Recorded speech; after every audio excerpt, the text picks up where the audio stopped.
সোনামুড়ায় এক বিজেপি নেতাকে ঘিরে চাঞ্চল্যকর ঘটনা। স্বামীর বিরুদ্ধে গুরুতর অভিযোগ তুলে 5 পাতার চিঠি লিখে বাড়ি ছেড়ে নিখোঁজ হন গৃহবধূ সীমা আক্তার। অভিযুক্ত স্বামী বিজেপি নেতা আব্দুল জলিল।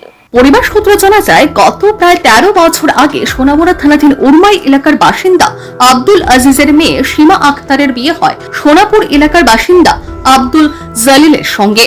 অভিযোগ, বিয়ের কয়েক বছর পর থেকে স্বামী পরকীয়ায় জড়িয়ে পড়েন এবং সেই সূত্রে গৃহবধূর উপর মানসিক ও শারীরিক নির্যাতন শুরু হয়। সন্তানদের ভবিষ্যতের কথা ভেবে দীর্ঘদিন সেই পরিস্থিতির মধ্যে সংসার চালিয়ে যাচ্ছিলেন তিনি।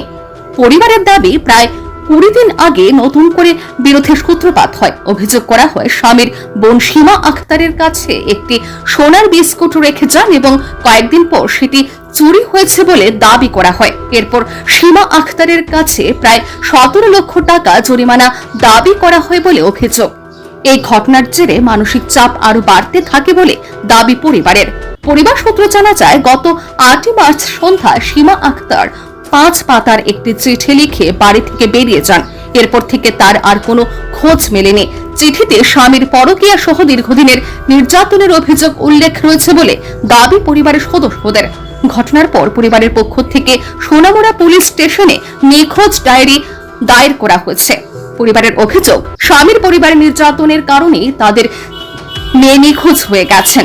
এমনকি মামলা তুলে নেওয়ার জন্য সীমার বাবা আব্দুল আজিজকে হুমকি দেওয়া হচ্ছে বলে অভিযোগ উঠেছে স্বামী আব্দুল জলিলের বিরুদ্ধে। আমার বাবার নাম আব্দুল আজিজ। আমার ছোট বোন সীমা হিঙ্গের পর নেতা জলিলের কাছে বিয়ে দিয়েছে প্রায় 13 বছর আগে। 5-7 বছর বিয়ের প্রথম ঠিকই ছিল, কোনো সমস্যা হয়নি। কিন্তু 5-7 বছর পরে কি যেন আমার বোনকে প্রচণ্ডভাবে অত্যাচার করতো। বোনই ফোন করে কাঁদতো, আমার রাস্তা দেখাও, আমি কী করবো ভাই, তুই পড়াশোনা করে তাই টিউশনি করে এটার মধ্যে বিজি থাকি, তাই নিজে বিজি করে তাই একটু স্থির থাকতো। তখন টিউশনি কিনে করে ওইটার লেগে তাই সময় দাঁড়িয়ে অত্যাচার করতো। তারপরে ফরকিয়া নেতা জলিল করতো বিভিন্ন জায়গার মধ্যে, আমার পাওয়ার আছে, তোর কি পাওয়ার আছে, কি ক্ষমতা আছে, কোনানের পাওয়ার আছে, দেখা যা কোনানে যাবি, যা কোনানে তোর ক্ষমতা দেখাবি, দেয়া চাই কদ্দু যাইতে পারো, তোরা মহিলা মানুষ কিতা করতে পারবি, এত বড় কথা কিরে তোরা,